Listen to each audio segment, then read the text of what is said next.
പ്രായഭേദ വ്യത്യാസമില്ലാതെ എല്ലാവരും കഴിക്കാനായിട്ട് ഇഷ്ടപ്പെടുന്ന ഒരു സ്നാക്കാണ് ബിസ്ക്കറ്റ് എന്ന് പറയുന്നത്. ഇതൊരു അൺഹെൽത്തി ഫുഡാണെന്നുള്ള കാര്യം നമ്മളിപ്പോഴും മറന്നു പോകാറുണ്ട്. അപ്പം ബ്രേക്ക്ഫാസ്റ്റ് ഒക്കെ സ്കിപ്പ് ചെയ്ത് വെയിറ്റ് കുറയ്ക്കാൻ ആഗ്രഹിക്കുന്നവരും കുഞ്ഞു കുട്ടികളൊക്കെ ബ്രേക്ക്ഫാസ്റ്റിന് തന്നെ പകരമായിട്ട് കഴിക്കുന്നത് പലപ്പോഴും ബിസ്ക്കറ്റുകളൊക്കെയാണ്. ഇത് പല നിറത്തിലും പല വർണ്ണാഭമായ കവറുകളിലൊക്കെ പൊതിഞ്ഞ് പല ഷേപ്പിലും നല്ല മധുരത്തിലൊക്കെ കിട്ടുമ്പോൾ നമ്മളെല്ലാവരും കഴിക്കാറുണ്ട്. 2 ബിസ്ക്കറ്റ് കഴിക്കാമെന്ന് വെച്ച് തുടങ്ങി നമ്മൾ കഴിക്കുകയാണെങ്കിൽ പിന്നീട് ഒരു കവറൊക്കെ കഴിക്കുകയാണ് നമ്മുടെ സ്ഥിരം പതിവ്. എന്നാൽ ബിസ്ക്കറ്റിൽ ധാരാളമായിട്ട് അടങ്ങിയിരിക്കുന്നത് പാം ഓയിൽ, മൈദ, പഞ്ചസാര, ഉപ്പ്, നാശാകാതിരിക്കാനുള്ള പ്രിസർവേറ്റീവ്സ് ഒക്കെയാണ്. എന്നാൽ നമ്മൾ ഇതിനെപ്പറ്റി ഒരിക്കലും ചിന്തിക്കാറില്ല.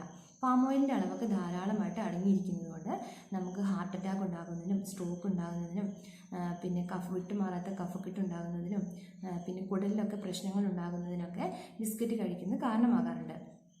കൂടാതെ ഇതിൽ പഞ്ചസാരയുടെ അളവ് ധാരാളമായിട്ട് അടങ്ങിയിരിക്കുന്നത് കൊണ്ട് തന്നെ നമ്മുടെ രക്തത്തിലെ ഷുഗറിൻ്റെ അളവ് കൂടുന്നതിനും ബിസ്ക്കറ്റ് കഴിക്കുന്നത് കാരണമാകാറുണ്ട്. അപ്പം എല്ലാവരും ബിസ്ക്കറ്റ് കഴിക്കുമ്പോൾ ഒരു കാര്യം ചിന്തിക്കുക, നമ്മുടെ ഇത് അൺഹെൽത്തി ഫുഡാണ്. അപ്പോൾ ഈ അൺഹെൽത്തി ഫുഡ് മാറ്റി നിർത്തിക്കൊണ്ട് ഒരു പാക്കറ്റ് ബിസ്ക്കറ്റൊക്കെ കഴിക്കുന്നവരാണെങ്കിൽ അതിൻ്റെ അളവ് കുറച്ചുകൊണ്ട് വരിക. എന്നിട്ട് ഹെൽത്തി ആയിട്ടുള്ള ഫുഡുകൾ കഴിക്കാനായിട്ട് ശ്രദ്ധിക്കുക. അപ്പം എല്ലാവർക്കും ഈ വീഡിയോ ഉപകാരപ്പെട്ടെന്ന് കരുതുന്നു. ഇഷ്ടമായെങ്കിൽ സപ്പോർട്ട് ചെയ്യുക, സബ്സ്ക്രൈബ് ചെയ്യുക. താങ്ക്